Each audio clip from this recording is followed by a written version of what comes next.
Atențiune, start! Să vedem acum cine e mai repede. Gata, domnul Ciorba, am desfăcut-o. Ați desfăcut-o? Nu, până sare dopul. Păi ce faceți, domnul Ciorba? O și beau până desfaceți dumneavoastră. Nicio problemă. Nu, lăsați. O bem împreună, domnul. Da, vă rog. Și vă dau și autograf. O bem împreună. Pentru ce bem? Pentru că ne-am certat deja? Nu. Aveți voie să beți, domnul? Doamne ajută, am voie, domnul. Dar nu conduceți cumva. Mie nu-mi place să declar averea, nu mi-a plăcut niciodată. Am fost forțat de echipa dânsului, că m-au contestat că sunt falit, că mi-am pierdut banii, de-aia am intrat în primărie, numai porcării și minciuni cum s-au scris tot timpul. Deci nu e adevărat ce s-a scris. Vreau însă să-i spun dânsului... Nu, dar alea 20 de milioane de dolari pe care le datorați regiei Locato... 20 de milioane? Scrie ziarul Adevărul, nu România 20 de milioane de dolari? Și ziarul 20 de mii. Dacă dumneata e jurist și spui de ce se aude din ziar, nu mai discutăm. de România Liberă. Păi dar e ziarul dumneavoastră. Scrie Adevărul de ieri. Dar nu e ziarul dumneavoastră. Și Adevărul e al meu? Sunteți securist sau nu sunteți? M-ați făcut tenisman în ziare? M-ați făcut tenisman în Eu nu v-am făcut. E meseria mea, domnule. Eu sunt tenisman. Nu încercați să mă atacați, că știu să replic, domnul Eu sunt tenisman. Nu încercați să faceți așa. Domnul Andrei, puțin atenție. Fiți liniștit că vă replic altfel. Domnul Ciorba, replicați în stil comunist. Dați-mi voie să pun următoarea întrebare. Tot ce nu vă convine este comunist. Eu aș putea spune că este tip securist sau KGBist. Îi veți spune soției peste la sfârșitul săptămânii când o întâlniți la Paris sau la New York. Dar dumneavoastră de câte ori o întâlniți, doamna dumneavoastră? Eu în fiecare noapte. În fiecare noapte? Este aici. Sunteți un om solid, domne. Sunteți bărbat.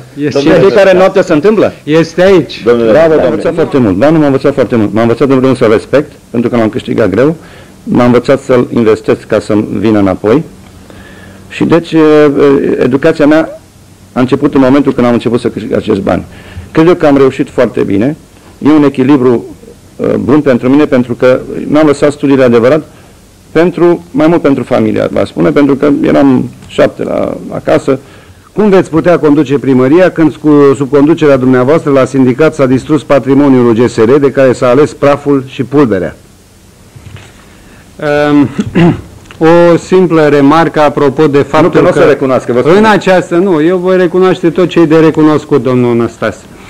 S-a spus că domnul Vătășescu ar fi declarat în această seară că nu e de acord cu programul meu. N-aș fi vrut, domnul Năstase, să ating acest aspect. De ce? Este vorba de o infracțiune SADEA pentru care staful dumneavoastră va răspunde. Pentru că în potfida hotărârii CNA-ul... Nu, e un furt, domnul Năstase. Sunt preluări din conferințe de presă din urmă cu 2 săptămâni. Banca Mondială și Fondul Monetar le-am vizitat la invitația lor și la invitația guvernului american și m-au primit foarte bine cu toții, domnul Năstase.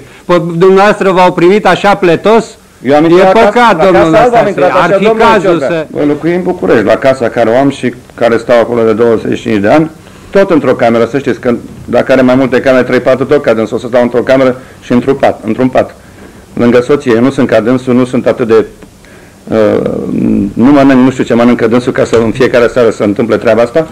Eu poate o dată pe săptămână, dacă o să mă concentrez la primărie, probabil. Sunteți un mincinos. Eu am fost acolo. Eu am fost singurul. Singurul am fost. Nu am contestat că ați fost. Păi dar de ce? Unde sunt 10 milioane? De ce mințiți, domnule? Unde sunt 10 milioane? Nu vă e rușine puțin? Nu încercați să umblați cu chestii de-astea ieftine. Sunteți un mincinos. După cum de ce n-ați fost ieri în cartierul din drumul Sării, unde eu am transportat gunoiul cu toate utilajele și sta acolo de ani de zile. Dumneavoastră ați fost vreodată acolo? Am închiriat utilaje din banii mei de campanie. Ați fost în zona drumului Țării? Ați fost acolo? Ați venit aici, ați făcut 8 firme din care marea majoritate sunt falimentare, domnul Năstase. V-ați făcut 8 firme în România și marea majoritate sunt falimentare. Țin să vă atrag atenția că suntem în fața unei țări întregi. Eu am refuzat post de viceprim-ministru. Ce post ați Dom'le, dumneata ai negociat. În primul rând ai negociat. Nu, dar ai negociat o lună de zile. Înseamnă că ai vrut să-i post. Nu e adevărat. Și le mulțumesc celor care m-au votat. Vreau să vină și ceilalți care au votat contra PDSR-ului și ceilalți care, din motive justificate sau nejustificate, n-au fost la vot. Vă mulțumesc. Domnule Ciorbea. Nu-mi este absolut deloc să afirm că reprezint aici Convenția Democratică din România, care după ultimele alegeri și mai ales după rezultatul alegerilor de la consilierii județeni s-a dovedit a fi cea mai importantă forță politică la nivel național și în mod cert în capitală este principala forță politică. Pe de altă parte, este cert că trebuie subliniat că între mine și Convenția Democratică relațiile vor fi următoare. Pe de o parte, Convenția și-a stabilit o grilă de valori, după care au fost stabiliți candidații, tocmai pentru a nu se mai repeta greșeala cu echipa Halaicu. Pe de altă parte, mi-am asumat angajamentul moral-politic și acea demisie în alb, care are doar un rol moral și asta trebuie să o știe și staful domnului Năstase. Și în același timp mi-am asumat această obligație de a demisiona dacă nu voi îndeplini la timp și întocmai obligațiile asumate prin contractul cu bucureșteni. Pe de altă parte, domnul Năstase trebuie să admită că intrând în PDSR și reprezentând PDSR-ul, trebuie să-și asume și pasivul PDSR-ului, nu numai activul. Pasivul înseamnă această situație dramatică în care se află țara, înseamnă guvernarea Văcăroiu, înseamnă cei peste 20 de oameni care s-au sinucis numai ieri în țară datorită situației dezastroase în care ne aflăm. Asta este trista realitate la nivel național, la care am fost aduși de PDSR și de Guvernul Văcăroiu pe care le reprezentați. Vă mulțumesc, domnule Ciorbea. Următoarea întrebare, pe care am să vă rog tot pe dumneavoastră să răspundeți primul. Care este situația dumneavoastră materială? Ați putea face acum în fața telespectatorilor o scurtă declarație de avere și, în pandant, dacă intenționați să trăiți din leafa de primar. După declarația domnului Halaicu, aceasta este de vreo 680.000 de lei în mână. Situația mea materială am declarat-o de sute de ori și cu riscul de a-l agasa pe domnul Năstase sau de a spune că este o placă, asta este realitatea și poate fi verificat. Deși am administrat o avere enormă, am avut curajul de a rămâne același om corect, de a rămâne într-un apartament cu 3 camere la bloc, în suprafață de 66 de metri pătrați. Nu am bunuri deosebite, nu pot fi acuzat de incorectitudine, voi trăi toată viața modest și corect și deviza mea este nu să mor sărac, ci să mor cinstit și corect. Și ca jurist și ca demnitar, cred că aceasta trebuie să fie deviza esențială. Pentru că avem sute de cazuri din Franța, din Italia, din Statele Unite, din Japonia, unde s-a făcut dovada că banii la bani trag, că cei care au încercat să aplice modelul sau sloganul sunt bogat și deci pot îndeplini o funcție publică, nu mai atrag banii, au fost preocupați să dea noi lovituri. Binecunoscutul caz Bernard Tapie sau multe altele care sunt știute. Iar leafa de 680.000 este comparabilă cu aceea pe care o am acum. Într-adevăr, nu pot să renunț la salariul de primar, întrucât nu am din ce trăi. Vă mulțumesc, domnule Năstase. Da, eu vreau numai să-i aduc aminte că dânsul este un jurist și cred eu că juriștii, așa se spunea pe timpul, spun numai adevărul și numai adevărul. Dânsul minte. Minte prin faptul că spune că nu are nimic de a face cu domnul Halaicu și cu consilierii dânsului. Iau mai aici echipa... Ați vrea să răspundeți totuși la întrebarea cu... Da, eu l-am declarat, mie nu-mi place să declar averea, nu mi-a plăcut niciodată. Am fost forțat de echipa dânsului, că m-au contestat că sunt falit, că mi-am pierdut banii, de-am intrat în primărie, numai porcării și minciuni cum s-au scris tot timpul. Deci nu e adevărat ce s-a scris. Vreau să-i spun dânsului... Nu, dar alea 20 de milioane de dolari pe care le datorați regiei Locato... 20 de milioane? Scrie ziarul Adevărul, nu România 20 de milioane de dolari? Și ziarul 20 de mii. Și ziarul Adevărul mi aparține tot mie. Dacă nu mă lăsați să vorbesc. Păi dumneavoastră ați luat-o pe drumul ăsta. De ce nu răspundeți? O să vă rog să încercăm ca un exercițiu democratic. Dom'le, mi s-au spus multe și de secole, dacă dumneavoastră le crezi pe toate... foarte bine. Domnul Năstase. Dumneata, ca jurist, trebuie să te convingi să ai o dovadă în mână. Eu așa o văd ca jurist. Dacă dumneata e jurist și spui de ce se aude din ziar, nu mai discutăm. de România Liberă. Păi, dar e ziarul dumneavoastră. Scrie adevărul de ieri. Dar nu e ziarul dumneavoastră. Și adevărul e al meu? Înseamnă că toate ziarele din țara asta sunt ale mele. Îi dau 2 minute, luați-le și pe ale mele dacă vreți, nicio problemă. Păstrați-vi. Repet întrebarea.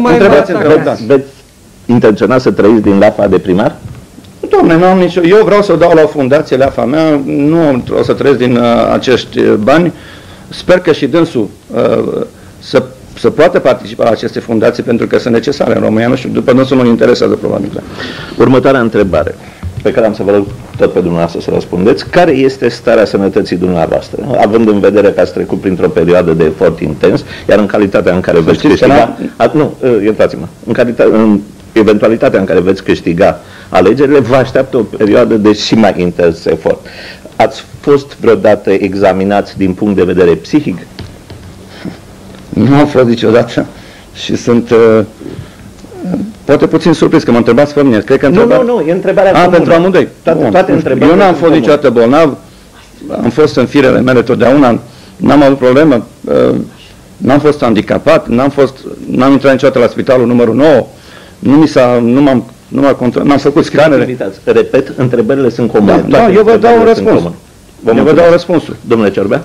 Mă simt într-o stare foarte bună, chiar dacă am participat la bătălia cu ceilalți 45 de contracandidați. De altfel, acest ritm de viață îl duc de 12 ani, 6 ani în care aveam și norma de magistrat, specializat în cauze civile, repet, domnul Năstase. Aveam și normă la facultatea de drept și în același timp îmi susțineam examenele de doctorat. Iar în ultimii 6 ani, în calitate de lider sindical, am lucrat în permanență 14-16 ore pe zi, n-am avut weekenduri și n-am avut concedii mai mari de 3 zile. Deci, acest ritm de viață se va menține în continuare dacă bucureștenii îmi vor acorda încredere. Da, vă mulțumesc. Următoarea întrebare, la care am să rog pe domnul Ciorbea să răspundă primul, este legată de celebra securitate. Societatea românească trăiește încă cu obsesia omniprezenței securității. Domnul Năstase, ca sportiv de performanță, a călătorit des având nevoie de vize pe pașaport. Domnul Ciorbea, ca șef de promoție, apoi ca procuror și judecător, era de asemenea expus posibilelor intervenții ale acestei instituții. În ce relații v-ați aflat de-a lungul perioadei trăite în totalitarism cu securitatea? V-ați luat vreodată vreun angajament formal? Ați fost obligați să o faceți? Niciodată am fost subiect urmărit îndeaproape de securitate în condițiile în care aveam acel dosar prost despre care am vorbit încă de la început. Mai ales în timpul serviciului militar cu termen redus, am fost singurul care n-a avut acces pe fâșia de grăniceri, întrucât nu aveau încredere în mine cei de la contrainformații. Dar asta nu m-a afectat niciodată, n-am văzut de treabă și niciodată cineva pe linie de partid sau din altă parte nu și-a permis măcar să se apropie de mine, nu să-mi pună vreo pilă în vreun dosar. Așa încât orice fel de aluzie pe această temă nu și are sens. Vă mulțumesc. Domnule Năstase? Nu, e mai simplu. Eu am fost plecat tot timpul și majoritatea timpului l-am petrecut în străinătate, jucând Cupa Davis pentru România, jucând și turnee personale pentru mine. Pe mine, în cel mare caz, m-au păzit la meciurile de Cupa Davis, asta o asigur. Am fost ofițer în armata română și nu mi-e rușine să o spun, sunt mândru. Mi s-a scos că am fost securist și că am fost informator la securitate. Tot din ziarul România Liberă. Eu nu înțeleg. Dânsul poate e avocat și știe treaba asta. Când să fac niște afirmații. Nu, dacă dumneavoastră tot, de la dumneavoastră vine. Sunt niște afirmații. Domnul Năstase, ați citit ce scrie Vocea României despre mine? Măcar așa am curiozitate. Guvernul dumneavoastră. Sau ce scrie Vremea lui Păunescu despre mine. Sau ce scriu alte ziare ale dumneavoastră. Alea văd că nu le citiți. Mă deranjează că nu e adevărat, domnul Ciorbea. Mă deranjează că nu e adevărat. Ei, vedeți, și pe mine mă deranjează că sunt mari neadevăruri care se scriu despre mine. Permiteți un break? Eu permit, dar zidul ăsta Berlinului cam înalt aici. Următoarea întrebare, domnul Năstase. Prima, să nu m-ați dărâmat aia din West. Da. Domnule Năstase, prima întrebare comună, repet. Atât dumneavoastră cât și domnul Ciorbea, dumneavoastră în calitate de sportiv de performanță, campion de tenis, cât și domnul Ciorbea ca lider sindical, ați avut o relație cordială cu presa, aceasta fiindu-vă de regulă favorabilă. Cum veți lucra cu mass media în calitate de primar general, când este de presupus că toate inadvertențele din funcționarea sistemelor urbane se vor sparge în capul dumneavoastră? Ce tactică veți adopta vis-a-vis de presă? În orice caz, știindu-mi temperamentul și personalitatea, nu o să duc cu autobuzul prin oraș să-l arăt orașul, care, dacă nu există nimic, nu o să arăt. Dacă eventual se întâmplă să fac ceva bun și cred că o să fac, atunci individual poate, dar nu cu autobuzul cum se face la ora actuală și cum controlează domnul Alai cu presa. Nu vreau să fac, nu vreau să-mi pun presa în favoarea mea în felul acesta. Poate prin lucruri bune și prin fapte. Vă mulțumesc, domnule Ciorbea. Eu sunt conștient că îndeplinirea obligațiilor prevăzute în program este imposibilă fără o transparență totală, deplină. De aceea am prevăzut, între altele, ca lunar să prezint rapoarte cu privire la activitatea pe care o voi desfășura, rezultatele obținute, ce am reușit să fac, ce n-am reușit, datorită cărui fapt n-am reușit, iar relația cu mass media va fi esențială în vederea asigurării acestei transparențe. De altfel, în calitate de lider sindical, timp de 6 ani, am avut un contact permanent și foarte bun cu presa.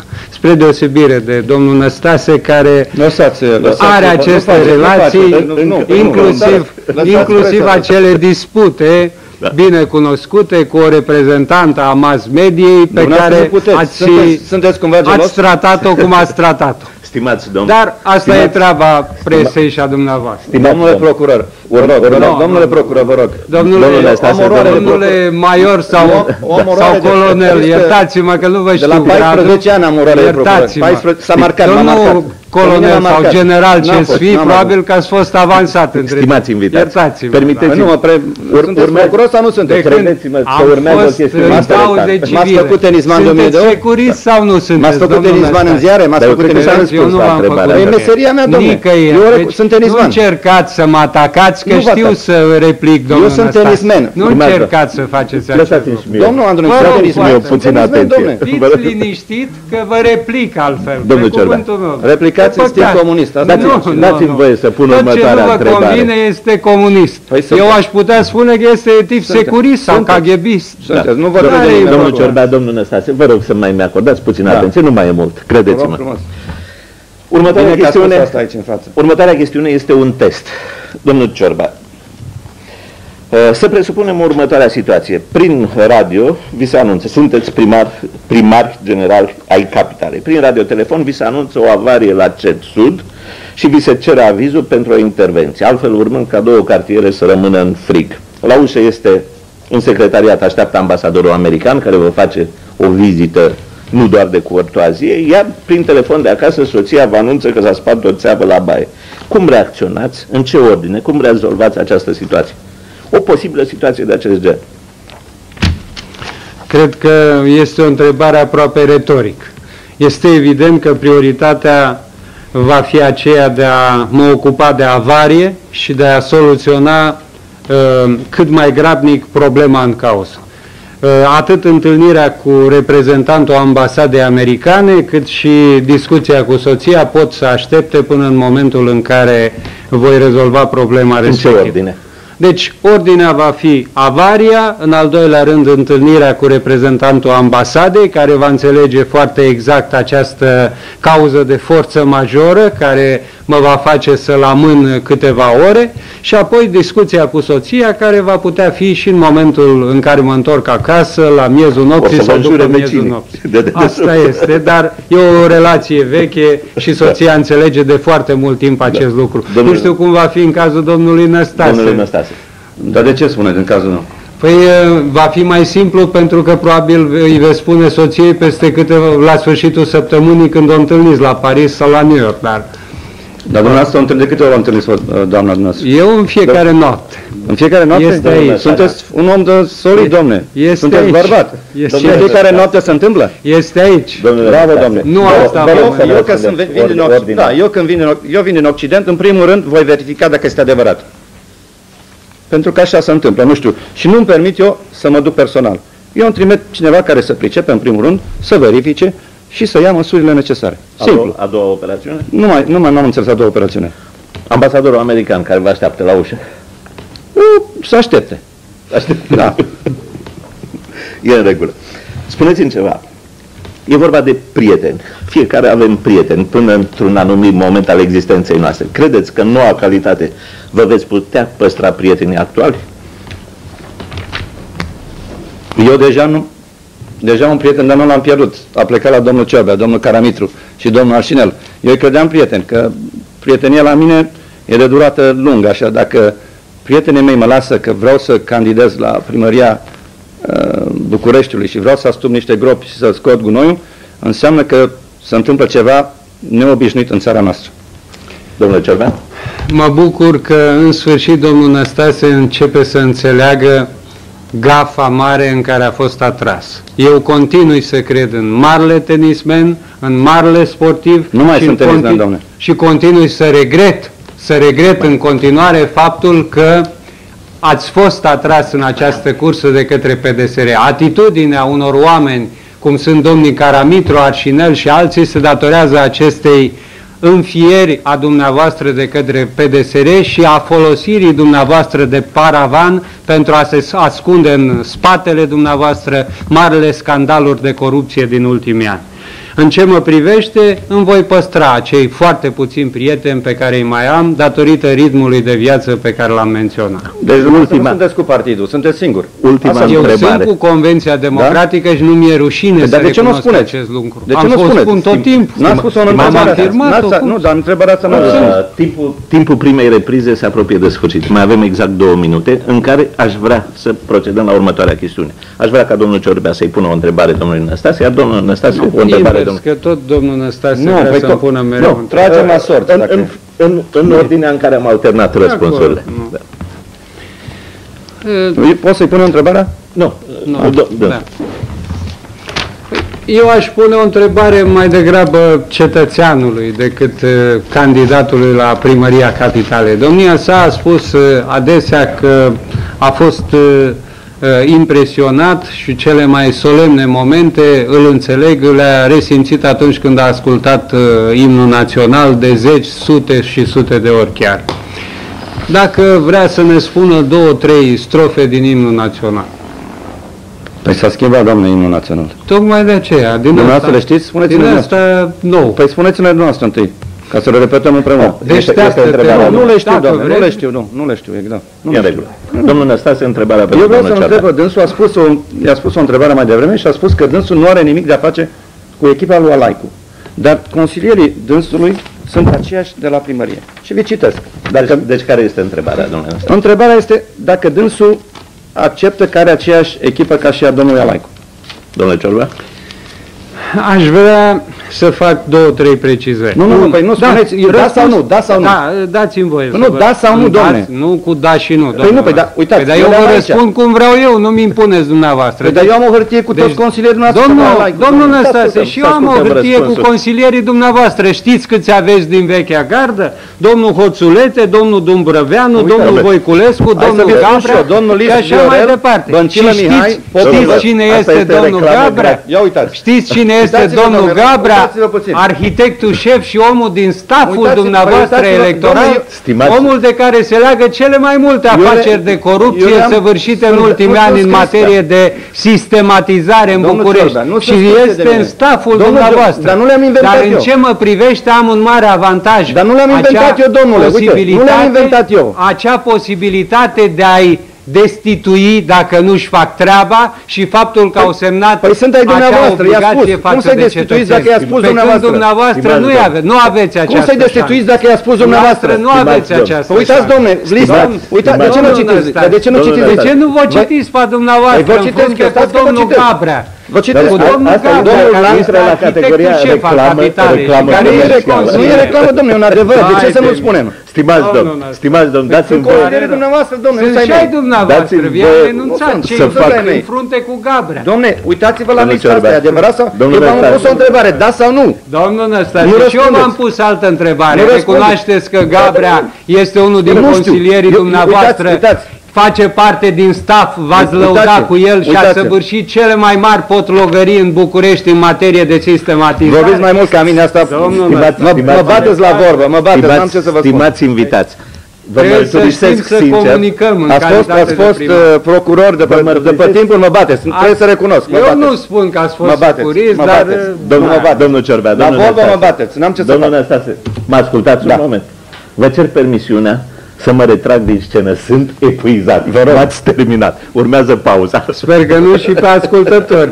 Nu e simplu, da sau nu? De ce nu răspundeți cu ocoliți? Așa vreți dumneavoastră. Nu vreau, așa vrea sistemul normal, domnule, da sau nu? Domnul Năstase, vă pun o întrebare. Că ați fost atras în această cursă. Vă dau lista, e adevărat sau nu? Regrete nor că ați fost atras în... Așadar, stimați telespectatori, începe repriza a doua.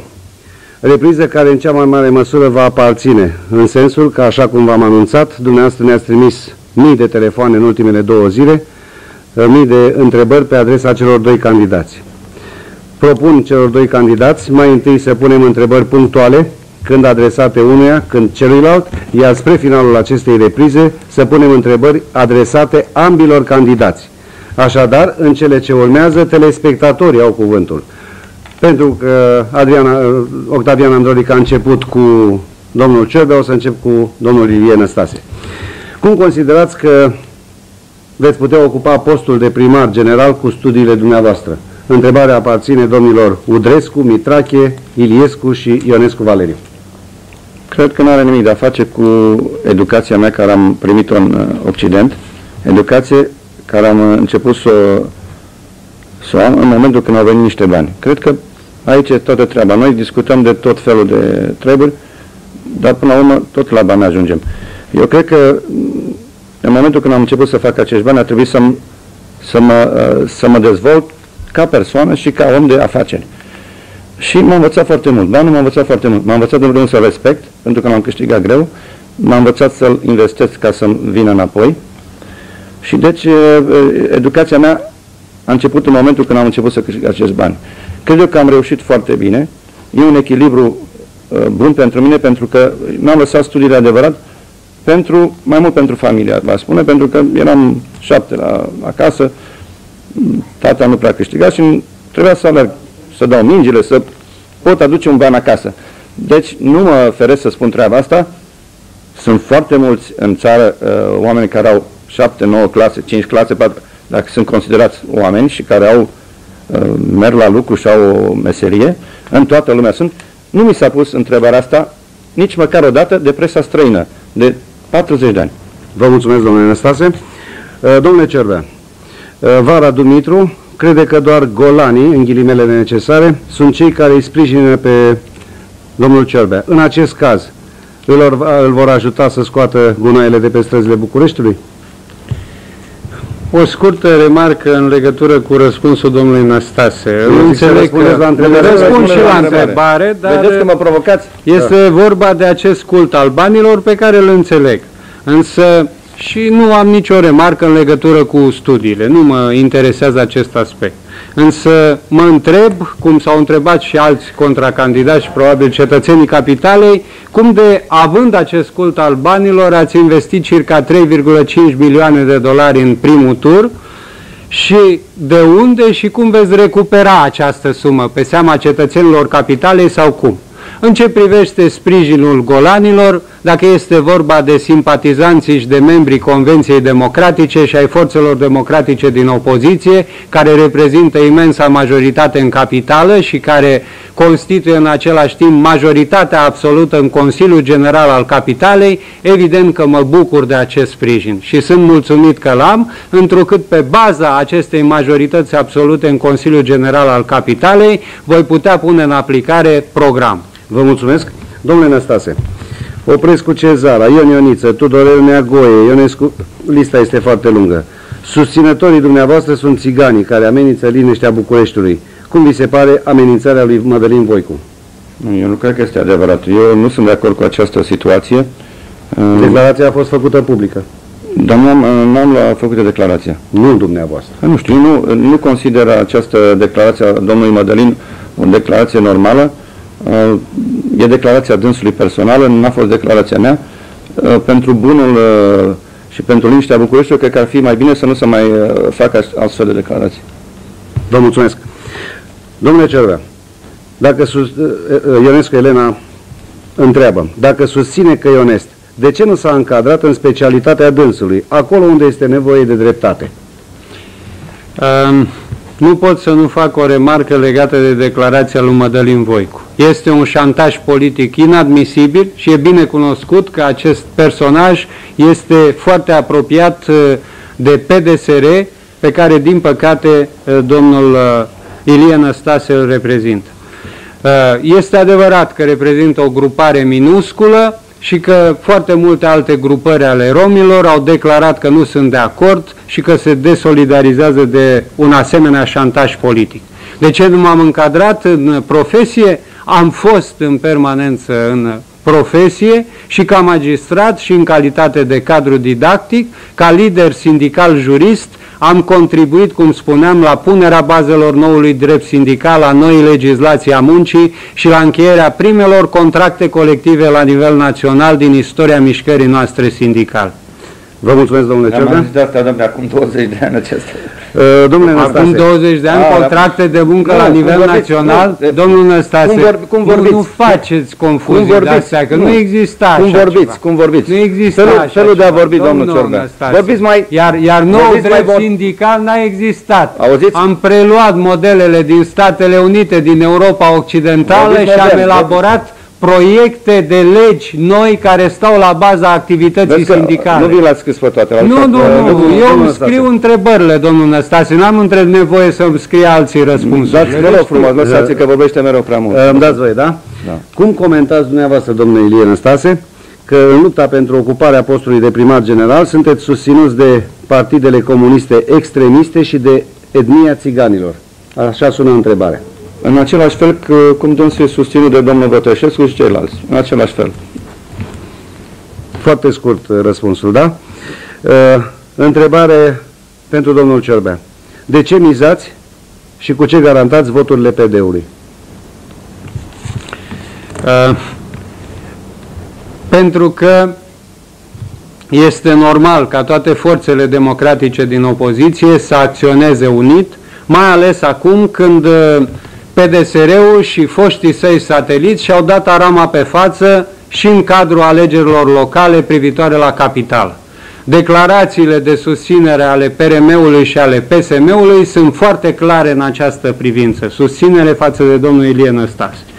În același fel, celelalte forțe din opoziția democratică, USD-ul, Partidul Democrat, PSDR-ul, și la rândul său Partidul Liberal 93 și PAC-ul, prin declarații făcute de către liderii lor, s-au îndreptat și își îndreaptă sprijinul spre mine. Mizez pe votul celor din Partidul Democrat, întrucât am preluat ideile cele mai valoroase din programul domnului Bătășescu, le-am integrat în programul meu care este flexibil și nu țin neapărat la paternitatea unei anumite idei. Important este să facem treabă în capitală, indiferent a cui este ideea, și o voi recunoaște că este ideea chiar a unui concurent sau a unui adversar. Pe de altă parte, putem face o echipă excelentă împreună cu domnul Bătășescu, care este un om competent, serios, capabil și în măsură să conducem destinele acestei capitale. Vom reveni cu această întrebare în altă ipostază.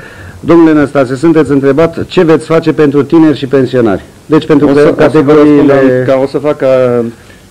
Am început să mă obișnuiesc cum face dânsul. Vă rog. Domnul Bătășescu a declarat chiar astă seară că nu e de acord absolut cu programul dânsul, dar absolut. L-a făcut la emisiunea din data, nu mai știu data, cum a vrut dânsul. Deci eu nu înțeleg cum dânsul vrea să-și lea ca viceprimar la primărie. Cineva care i-a criticat programul și care a criticat cu fapte și adevărat, care așa a fost. Și este, programul dânsului nu există, e inexistent. Cum poate să alieze cu dânsul? Asta nu înțeleg. Pentru mine e un mister. Vreți să vă... Nu, vă lăsați-mă să răspund. Da. Da. Și întrebarea cealaltă nu mai știu. Deci, trebuie să răspund și dânsului, trebuie să scriu. Ce veți face pentru tineri și pensionari?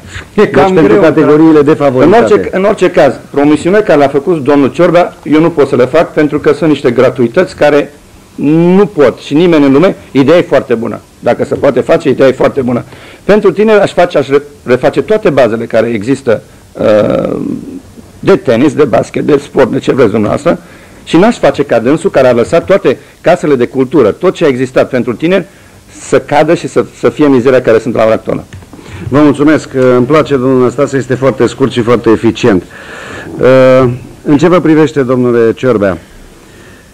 Cum veți putea, întreabă Năstase Ioan, cum veți putea conduce primăria când sub conducerea dumneavoastră la sindicat s-a distrus patrimoniul GSR de care s-a ales praful și pulberea?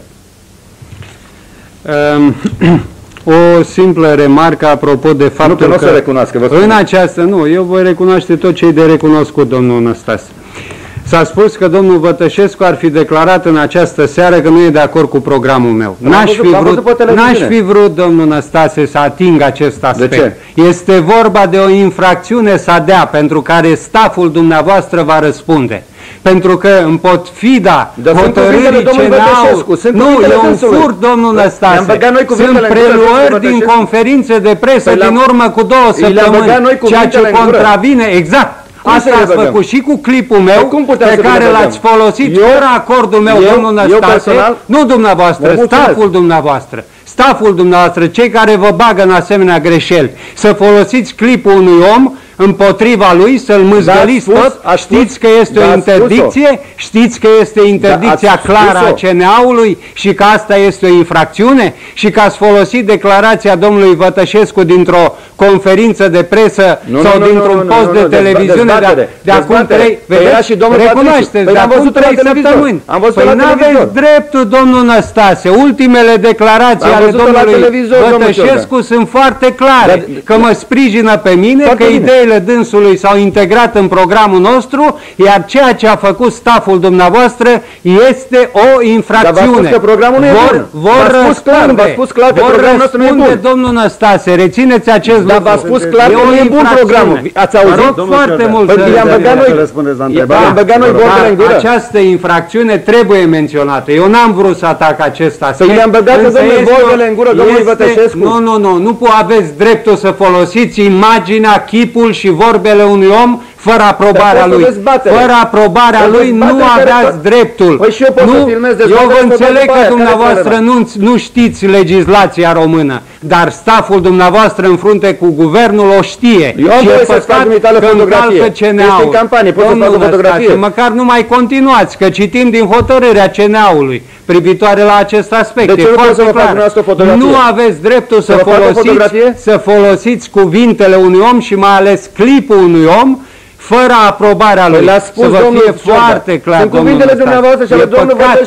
E păcat, domnul Năstase. Eu nu v-am luat niciodată nici poze, nici clipuri care să le folosesc apoi în folosul meu sau împotriva dumneavoastră. După cum ați lipit în tot orașul diversi fluturași cu halaicul și așa mai departe. N-am lipit nici fluturași cu Văcăroiul, nici cu alții. Să ne întoarcem la primărie, domnul Văcăroiu. Da, domnul, cum vreți dumneavoastră, că vă este șef, dacă vreți, domnul Văcăroiu. Problema UGSR. S-a distrus patrimoniul sindical. Știe oare doamna în cauză care pune întrebarea că cea mai eficientă societate de turism existentă în țară, care e pe primul loc în domeniul turismului, este Sind România, societate pe care am fondat-o împreună cu colegii de la alte centrale sindicale? Bazele sindicatelor de tratament și odihnă există și reprezintă una dintre cele mai mari averi, spre deosebire de bazele tineretului, care într-adevăr au fost bazele tineretului care au fost distruse de Ministerul Tineretului pentru că nu s-a ocupat cineva de ele. Ansamblul Rapsodia nu există. Unde e ansamblul Rapsodia? Ce a făcut colegul, șeful dumneavoastră, secretarul general al partidului dumneavoastră, știți ce a făcut? Omorât și sportul, n-ați văzut $600.000 dolari pe care i-a primit domnul Mitrea din patrimoniul sindical la Confederația Sindicală, Frăția, a primit 600.000 și i-a mâncat pe toți, alături de 2 milioane primiți de la americani. Iar Rapsodia a fost primită de cartelul Alfa, deci nu eu răspund de Rapsodia. De 3 ani de zile nu mai mă ocup de această avere, se ocupă alții și n-au decât să răspundă fiecare pentru ce au făcut. Mulțumesc. Nu vă enervați. Îmi pare rău, nu mă enervez. Eu sunt foarte cald, domnule Năstase. Șeful dumneavoastră de partid v-a mâncat 600.000 din dolari sindicatelor. Va trebui să-i răspundeți, domnul Mitrea, pentru că ați făcut asemenea acuzații pe seama secretarului general al partidului dumneavoastră. Vă atacați șefii în emisiune directă, domnul Năstase, e păcat. Vorbiți mai mult decât mine. Eu răspund de fiecare leu pe care l-am gestionat, n-am luat o centimă, am rămas în apartament cu 3 camere, n-am societăți comerciale, n-am nimic, domnul Năstase. Vă repetați. N-am nimic, domnule Năstase. N-am nimic, nu am de gând să folosesc funcția în slujba mea. să spună că dumneavoastră confundați jocul de tenis cu primăria și invers. Eu cred că aceeași întrebare e bună și pentru dânsul. Că nu cred eu că există o facultate ca să devii primar. E o treabă de experiență, e o treabă de bun manager, un om care se descurcă. Eu mâine, dacă sunt primar, mă sui în avion cu sacul ăla de tenis, dar fără rachete, și mă duc și cu sărut mâna la toată lumea, la Banca Mondială, la Senatul American, cum a făcut-o domnul Valesa, care avea numai liceu și care a scăpat Polonia de 3 miliarde care trebuia să plătească Statelor Unite. Asta sunt foarte bun. Și asta pot să o fac cu plăcere, o fac. Vă mulțumesc, domnule Năstase. O întrebare de la domnul Viorel Popescu, domnule Ciorbea. Unde v-ați trimis copiii la studii? Fiica mea este în clasa 6-a și este la școala 19 din București. Nici măcar o zi nu au urmat cursuri în străinătate. La școală. Nu, domnul Năstase, nu vă lansați în astfel de afirmații, că nu este cazul. Iar Banca Mondială și Fondul Monetar le-am vizitat la invitația lor și la invitația guvernului american și m-au primit foarte bine cu toții, domnul Năstase. Dumneavoastră v-au primit așa pletos? E păcat, domnul Năstase, ar fi cazul să... Și eu am fost și la Casa Albă, am fost și la Congresul American, am fost invitat oficial. Am fost invitat oficial, nu am jucat mingiuca cu ei pe undeva. Am fost invitat oficial, eu am relații instituționale cu oamenii de afaceri americani, cu cei din Europa, peste tot. Am umblat în toată lumea și eu la invitații oficiale. Nu la turnee de tenis. Nu la turnee de tenis, domnul Năstase, dar de 6 ani am fost în zeci de țări la invitația guvernelor, a patronatelor, pe banii lor. Cine v-a invitat? Pe banii imperialiștilor. Pe banii imperialiștilor. Mișcarea Sindicală Internațională. Guvernul american, de ce m-a invitat? Eu m-am dus pe banii mei, domnule. Întrebați guvernul american. Pe ce bani? Pe banii guvernului care m-a invitat, pe banii Ministerului de Externă. Vă numiți Ciorbea? Da, pentru că eram lider sindical și reprezentam mișcarea sindicală din România, domnul Năstase. Fiți serios, dacă nu știți aceste lucruri, e păcat. Nu aveți idee de ce s-a întâmplat aici. E păcat și e normal să uitați acest lucru din moment ce ați fugit pe 22 decembrie cu ultimul avion care a plecat de aici. Erați cu Nicu Ceaușescu, a șters-o. Rușine, domnule, cine a șters-o? Haideți, cine a șters-o pe 22? Pare rău că domnul procuror, să vă fie rușine, domnule. Eu nu plec din țara mea. Amintiți-vă că ați plecat pe 22 decembrie cu ultimul avion, o să te dea lumea afară pe dumneavoastră. Ultimul avion, dacă rămâneați aici, mulți tineri nu erau morți. Știți ce îmi pare rău? Dacă erați la Intercontinental, mulți tineri nu erau morți dacă aveați curajul să fiți la Inter. E vina mea acum, că să fiți la Inter. Aveați curaj. Aveți curajul să fiți acolo. Domnule, ai fost procuror, ai judecat lumea. Lăsați, am judecat cauze civile. Am judecat cauze civile. Lăsați cauze civile. Deci Ionescu Valeriu din București, domnule Năstase, vă întreabă următoarea chestiune. Locuiți într-o casă naționalizată. Cine v-a dat-o? Nu mi-a dat nimeni. Casa mi-am cumpărat în anul 1972 cu suma de 360.000 de lei, care era o valoare 21.000 de dolari la ora aceea, din banii câștigați la turnee, din banii care trebuiau să ne dea de la Cupa Davis și care nu i-am văzut niciodată și care sunt niște milioane și dacă aș fi fost un om avar după bani astăzi în 1900, cât suntem 96, făceam o socoteală așa, erau niște bani serioși. Vă mulțumesc. Domnule Ciorbea, ați promis, spune Ionescu Elena, o gratuitate la transportul în comun pentru pensionari. De unde veți avea acești bani? Este o resursă financiară, o sumă în discuție de 17 miliarde de lei, în condițiile în care RATB-ul este subvenționat în proporție de 80%. Deci, această sumă... din 102 miliarde de RATB-ul. Păi, dar nu sunt 2%, sunt 17%. Nu e adevărat, domnul Năstase. Ora actuală RATB-ul este subvenționat în proporție de 80%, se mai adaugă 3% din suma cu care este în prezent subvenționat RATB-ul. Deci, această sumă înseamnă nimic în raport cu ceea ce se poate încasa prin aplicarea corectă a taxei de 1% pentru construcții de locuințe, dacă acele societăți de construcții mari, cum sunt ale domnului Erbașu, care îl susține pe domnul Năstase, sau ale altora, sunt impozitate și taxate corect, la fel înseamnă nimic în raport cu cei 9 miliarde de lei care se încasează în prezent de la jocurile de noroc și de la toate cazinourile din București. Și înseamnă totalmente nimic, e o sumă insignifiantă în raport cu cei peste 2000 de miliarde de lei la care a renunțat guvernul Văcăroiu în ianuarie anul acesta prin celebra ordonanță 13, când a anulat majorările de întârziere pentru taxe și impozite. Vă mulțumesc, domnule Ciorbea. Domnule Năstase, când veți fi primar, unde veți locui, având în vedere că familia vă locuiește în străinătate? Voi locui în București, la casa care o am și care stau acolo de 25 de ani, tot într-o cameră, să știți că dacă are mai multe camere, 3-4 tot ca dânsul, o să stau într-o cameră și într-un pat, lângă soție. Eu nu sunt ca dânsul, nu sunt atât de... nu mănânc, nu știu ce mănâncă dânsul ca să în fiecare seară să întâmple treaba asta. Eu poate o dată pe săptămână, dacă o să mă concentrez la primărie, probabil. Dar vreau să-i spun dânsului că a menționat domnul Ierbașu. Eu nici nu-l cunosc pe domnul Ierbașu. Nu l-am întâlnit în viața mea. Nu știu cine e domnul, numai de la televiziune, că n-am fost la dezbatere. Partidul Socialist al Muncii care... Domnul Ciorbea, dar eu nu-l cunosc, n-am dat mâna cum am dat mâna cu dumneavoastră seara. Nu-l cunosc. Deci, domnule Ciorbea, dacă electoratul nu vă votează, consilierii CDR vor colabora cu Năstase? Bineînțeles că nu. Bineînțeles că nu. Păi nu vă spun eu.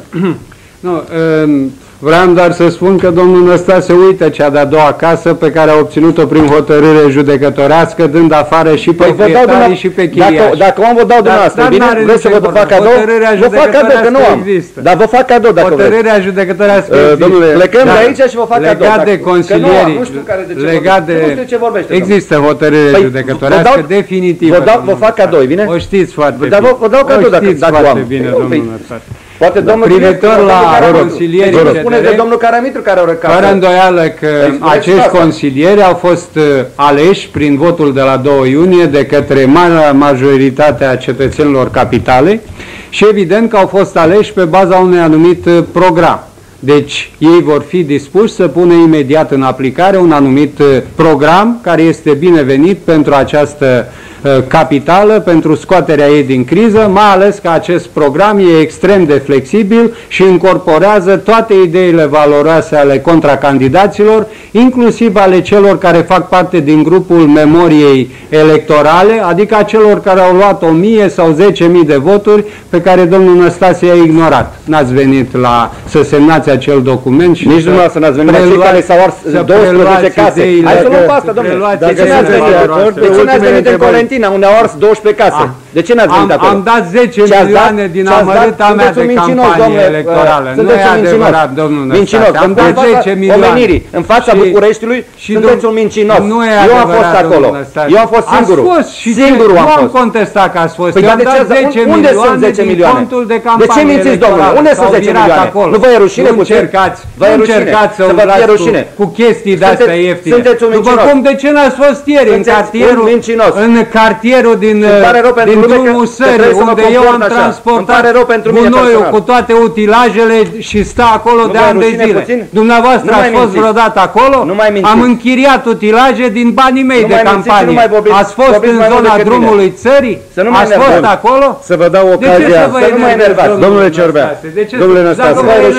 Dar de ce să vă enervați? Ce motive? Unde sunt 10 milioane? Adevărul vă deranjează. Vreau să le văd eu 10 milioane. Eu am fost la oameni și nu le-ați dat 10 milioane. Dar când v-am întrebat de aia 3,5 milioane de dolari, Care 3 milioane? De unde? Păi dumneata ați făcut. De unde îi susțineți? Noi nici nu ne-am făcut socoteala cât am cheltuit, domnule. Dumneavoastră, păi bineînțeles, pentru că v-ați permis să faceți sute de milioane de afișe. Păi dar nu știu eu cât am cheltuit. Cum știi dumneata cât am cheltuit eu? Cum vorbiți așa, domnul Năstase? Asta e investiție pe seama cetățenilor. Minciuni? Din banii mei sunt banii capitalei? 3,5 milioane? Păi îmi permit, domnule, că am bani. Când n-aveți 20.000 de dolari să plătiți la locato? Păi dar de ce nu plătiți banii? De ce nu plătiți banii ăștia? Sunteți un procuror. De ce nu plătiți banii la locator? Sunteți obișnuiți asta scrie în adevărul, ca să dați în lume, nu să ajutați.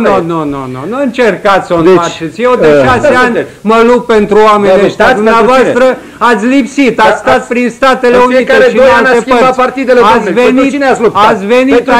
Ați venit aici, ați făcut 8 firme din care marea majoritate sunt falimentare, domnul Năstase.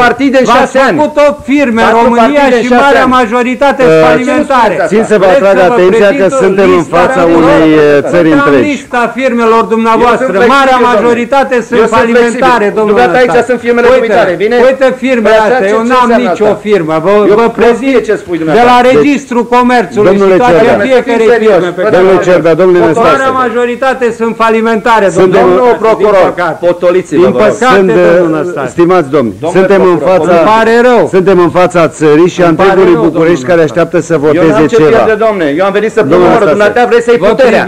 Nu e vorba de putere. Eu am avut puterea și n-am folosit-o. Și ce-ai făcut? Eu am refuzat post de viceprim-ministru. Ce post ați refuzat dumneavoastră? În primul rând ai negociat. Eu am refuzat post de viceprim-ministru. Nu, dar ai negociat o lună de zile. Înseamnă că ai vrut să-i postul ăsta. Nu e adevărat. Nu e adevărat. Dacă negociezi cu cineva, vrei să-i ceva, nu? Condiția de a se admite un guvern al Convenției Democratice împreună cu PDSR-ul. Dacă ați negociat, înseamnă că ați vrut să intrați în acest partid, domnule. Era vorba nu de intrarea în partid, ci de o schimbare fundamentală în țara asta, pe care dumneavoastră n-aveți de unde să o știți. Vă reamintesc, suntem în fața țării. Îmi pare foarte rău. Arătați un om care a refuzat post de viceprim-ministru, cum l-a refuzat eu, domnule. Ați negociat, ați vorbit. Nu, eu l-am refuzat, domnule Năstase. Trebuie să admiteți realitatea asta. Îmi permiteți să mai pun câteva întrebări? L-am refuzat. Domnule Năstase, spre deosebire de dumneavoastră, dacă vă oferea postul de ministru, îl acceptați imediat. Domnule Ciorbea, eu chiar cred că ați fi un bun ambasador sau un bun ministru în domeniul, știu eu, la extern. Domnule Ciorbea, lăsați-mă și pe mine să-mi fac meseria, vă rog foarte mult. Păi da, dacă afirmă așa ceva. Am terminat. Deci, acum vom pune întrebări comune celor doi candidați. Aveți prilejul să vă duelați. O întrebare. Ce au în program în legătură cu funcționarii publici și în special cu salariații? Vis-a-vis chiar de propriile afirmații, începem cu domnul Năstase. N-am înțeles, scuzați. Ce aveți în program în legătură cu funcționarii publici și în special cu salariații? În orice caz, nu vreau să-i dau afară, cum s-a spus de domnul Ciorbea. Domnul Ciorbea, dumneavoastră ce doriți să faceți? Nu vreau să-i dau afară, vreau să discut cu ei. Cred eu că problema vine de sus. Ei sunt foarte buni, sunt funcționari care au lucrat, care știu meseria, și eu nu vreau să-i dau afară, că nu știu pe nume, nu știu care sunt lichelele, cum a spus dânsul. Dacă dânsul cunoaște o lichea, să-i dea dânsul afară pe lichea. Bun, dumneavoastră, domnule Ciorbea?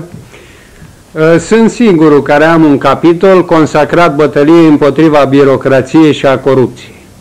Eu recunosc, spre deosebire de contracandidații mei, că există, din păcate, corupție nu numai la nivelul guvernului și la nivelul de vârf, ci există și la nivelul primăriei capitalei, există și o mafie la nivelul piețelor, împotriva cărora va trebui să ducem bătălia.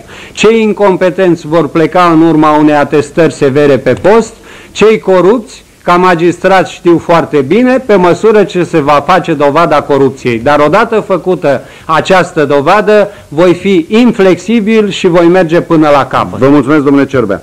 Domnule Năstase, ce aveți de gând, și domnule Ciorbea în aceeași măsură, ce aveți de gând în legătură cu asociațiile de locatari cu restanțe foarte mari asociații în care oamenii au imense datorii.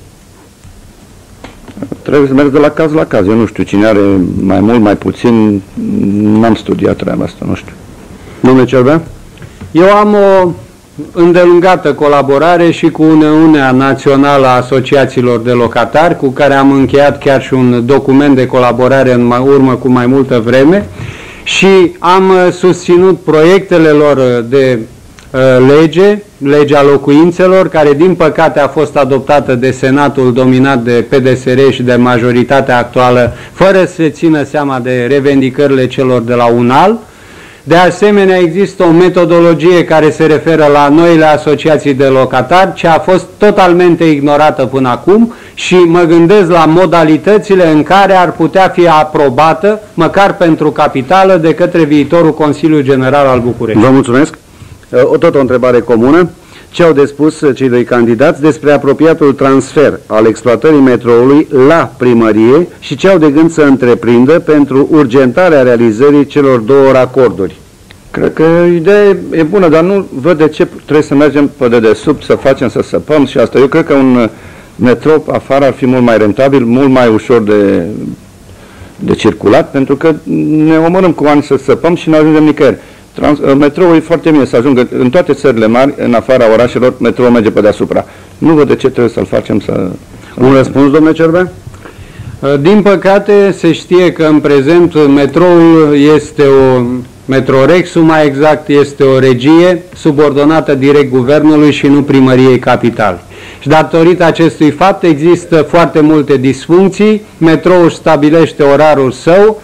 Spre exemplu, la orele 11 nu mai circulă, nu se ține seama de momentul în care își încetează activitatea cei de la FAUR sau din alte zone industriale și apar niște anomalii inadmisibile. Ar fi de dorit trecerea în timp a metroului în subordinea primăriei, dar deocamdată este prematur să discutăm acest aspect. Vă mulțumesc. Întrebare comună. Cum considerați relația primărie-așezăminte culturale în București, evident? Eu știu puțin mai bine pentru că în echipa mea de susținere e domnul Ogășanu. Eu am fost la Teatru Bulandra, nu a existat nicio legătură între primărie și Teatru Bulandra, care trebuia să existe. Au și o magazie acolo care a fost lăsată în paragină.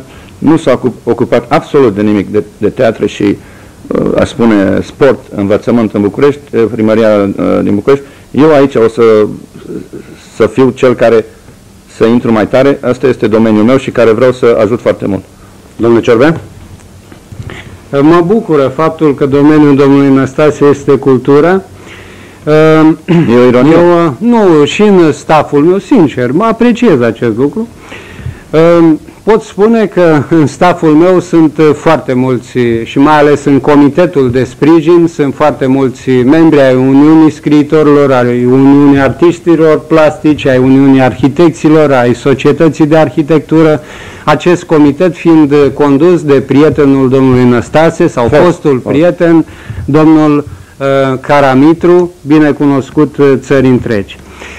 S-au făcut câteva lucruri, domnul Năstase, împotriva tendinței de centralizare a prefecturii, a reprezentantului guvernului în teritoriu, care a încercat să împiedice punerea în aplicare a acestor hotărâri menite să descentralizeze actul de cultură și timp de 2 ani de zile a durat acest proces pentru a asigura descentralizarea culturii. Hotărârea judecătorească este definitivă și cred că, printre alte măsuri, vor trebui luate și cele privitoare la sediul Uniunii Scriitorilor, sediul Uniunii Artistilor Plastici și altele care sunt în dispută la ora actuală. Ați fost dumneavoastră la putere, de ce n-ați făcut?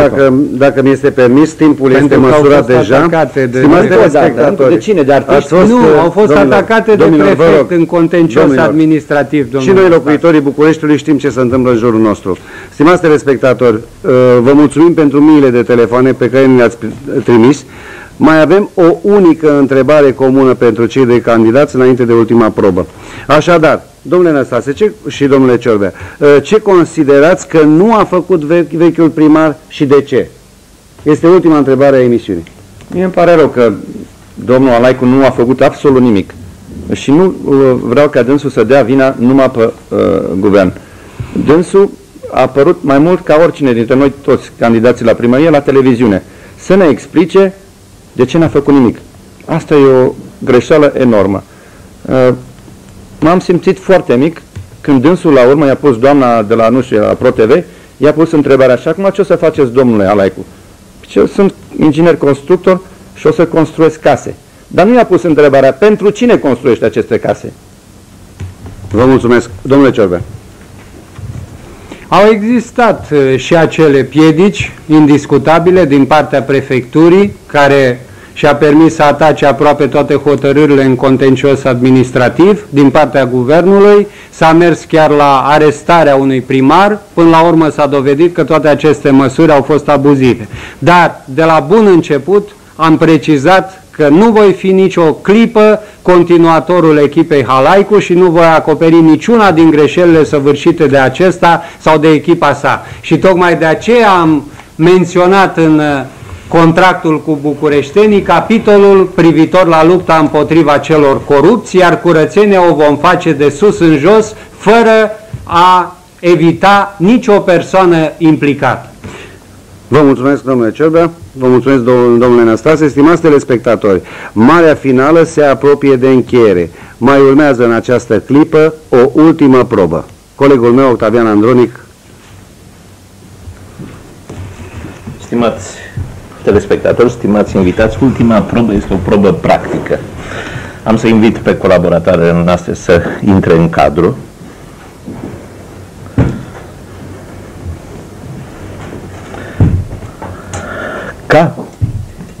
Vă rog să lăsați. Ca viitori primari, oricare dintre dumneavoastră va avea, sper eu, nenumărate ocazii de a sărbători ceva. O nouă realizare, un nou succes. Va trebui în această situație să vă descurcați cu promptitudine și cu maestrie. De repede? Exact. Despre aceasta este vorba. Nu vreau să încercați măcar să fiți cât de repede. În momentul în care voi da startul, vă rog să deschideți cu maximă rapiditate această sticlă. Sunt convins că n-am deschis atâtea câte Nu. Eu nu l-am deschis, l-am băut. Dumneavoastră nu puteți să deschideți, poate. Atențiune, start. Să vedem acum cine e mai repede. Gata, domnul Ciorbea, am desfăcut-o. Ați desfăcut-o? Nu, până sare dopul. Păi ce faceți, domnul Ciorbea? O și beau până desfaceți dumneavoastră. Nicio problemă. Nu, lăsați-l. O bem împreună, domnul. Da, vă rog. Și vă dau și autograf. O bem împreună. Stimați invitați, vă rog să turnați dumneavoastră în aceste patru pahare. Domnule, vă dau și autograful că e mai nou. Cu care aș vrea. Și eu vă dau pe... Dar vi-l scriu acum, nu vă dau unul înscris. Nu, vă rog să... Pentru ce? Pentru că ne-am certat deja? Nu. Să știți că ați reușit foarte bine să dați impresia unei certe. A fost excelent jucată această repriză și acum îmi dau seama de ce ați amânat... care vor să fie primari. Domnul Năstase, acum îmi dau seama de ce ați amânat atât de mult această întrevedere finală. Cu ea la început, toată campania n-ar fi avut niciun caz. Bineînțeles. Vă dorim mult succes.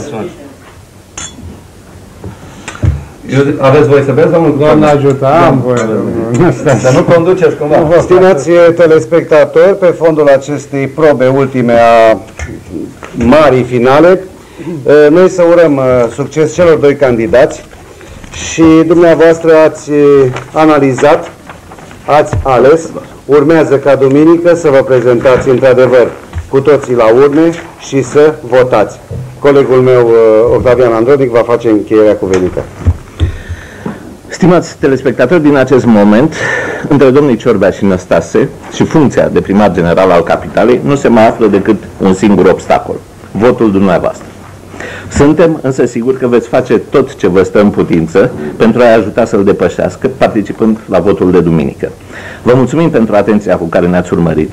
Mulțumim organizatorilor turneului candidaților, Antena 1, Ziarele Libertatea și Jurnalul Național și Promotion Company. Mulțumim televiziunii române care a participat la această finală cu capacitatea ei organizatorică. Sunt onorat de a-l fi avut alături în această seară pe un profesionist de talia domnului Isopescu. Dar mai ales mulțumim domnilor Ciorbea și Năstase pentru concretețea de care au dat dovadă în acest dialog. A fost Eu nu cred că cineva a reușit să adormă astă seară la emisiunea noastră și din capul locului mi se pare o realizare de excepție. Le mulțumesc deci încă o dată și le cer acordul de principiu de a fi alături de noi în seara de duminică la orele 23:45 pentru a trăi împreună ultimele momente ale acestui act. Domnul Năstase, veți fi prezent? Nu știu, când e, la ce ore? 23:45 duminică după. Se află rezultatele până atunci? S-ar putea. Nu e sigur. Nu sunt sigur, vă dau un răspuns, pot să vi-l dau mai târziu. Dați-mi-l acum. Trebuie să-mi iau un avocat, că știți că acolo trebuie să ai avocați ca să... Acordul dumneavoastră îl avem deja, domnule Ciorbea, din emisiunea de săptămâna trecută. Da, și am avocatul și-l dă singur. Da. Am avocat, exact. Da. Stimați telespectatori, vă mulțumesc încă o dată și dorim tuturor o seară bună și vot ușor. Dăm legătura în studioul B al Antenei 1. Bună seara! Bună seara!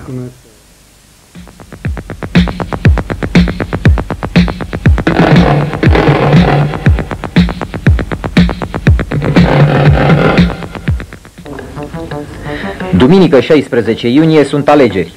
În 2 județe și 332 de localități se repetă votul datorită absenteismului. În rest s-a ajuns în turul 2. Prezentați-vă în fața urnelor, doar așa veți avea șansa să vă exprimați opțiunile, să spuneți da sau nu. Căutați pe listele afișate de primării secția de votare la care sunteți arondați. Apoi consultați listele electorale pentru a constata dacă numele dumneavoastră figurează sau nu. Dacă nu vă regăsiți pe ele, nu-i nimic. Dovediți în ziua votării că aveți domiciliul în zona arondată secției de votare și președintele comisiei vă va trece pe o listă suplimentară. Nu uitați să vă luați de acasă buletinul, adeverința de identitate sau pașaportul de serviciu. Pașaportul turistic nu este valabil. În secția de votare vă prezentați cu unul din aceste acte. Membrii comisiei electorale vă vor căuta pe liste. Aveți obligația să semnați în dreptul numelui dumneavoastră. După ce ați fost identificat, vi se va oferi în schimbul buletinului dumneavoastră buletinele de vot și o ștampilă ce are inscripționat pe ea Vot 96. Suntem asigurați că vor exista tușiere din belșug și va fi lumină în cabine. Cu buletinele și ștampila intrați singuri în cabina de vot. Numai în cazul în care nu știți să citiți sau există vreun alt impediment fizic care vă împiedică să vă exercitați dreptul de vot, puteți apela la un membru din familie sau prieten pentru a vă ajuta. Atenție, acest fapt trebuie aprobat de președintele secției de votare.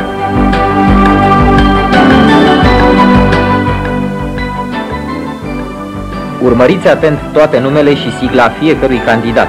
Nu vă grăbește nimeni. Abia după ce v-ați descoperit preferatul, puneți ștampila. Atenție însă, aceasta trebuie aplicată doar în interiorul patrulaterului. Dacă nu respectați desenul, buletinul dumneavoastră de vot va fi anulat. La fel se întâmplă dacă votați mai mulți candidați aparținând unor partide diferite. La ieșire, buletinele de vot vor fi introduse în urnă, împăturite în așa fel încât ștampila de control a secției de votare să fie în afară. După această operațiune, vă reîntoarceți la masa comisiei. Vi se va înapoia buletinul. Atenție! Pe actul dumneavoastră trebuie să apară ștampila care să confirme faptul că ați participat la vot. Numai așa pot fi împiedicate persoanele rău intenționate să voteze de 2-3 ori. Orice neregulă aduceți-o la cunoștința președintelui Comisiei Electorale. Acesta are obligația de a interveni urgent pentru stoparea ei. După îndeplinirea acestei operațiuni, puteți sărbători evenimentul cu bere și mici la terasa de la colțul străzii. Odată la 4 ani, faceți efortul de a vă alege gospodarii reprezentativi. Stimați alegători, votați! Votați pentru că nu e normal să hotărască alții în locul dumneavoastră. Votați pentru că e anormal să nu vă doară viitorul localității în care trăiți. Votați pentru că aveți acest drept. Votați pentru că votul este o formă autentică de democrație.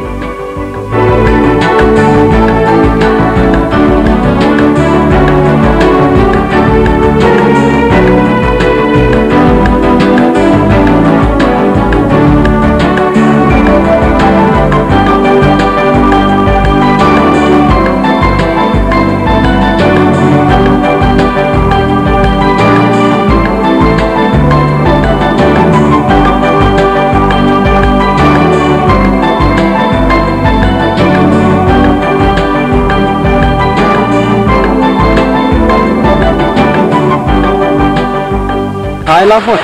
Haideți la vot! Haideți la vot! Haideți la vot! Haideți la vot! Haideți la vot!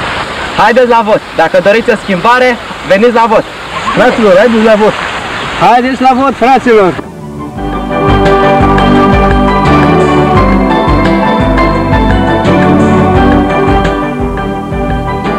Haideți la vot, fraților!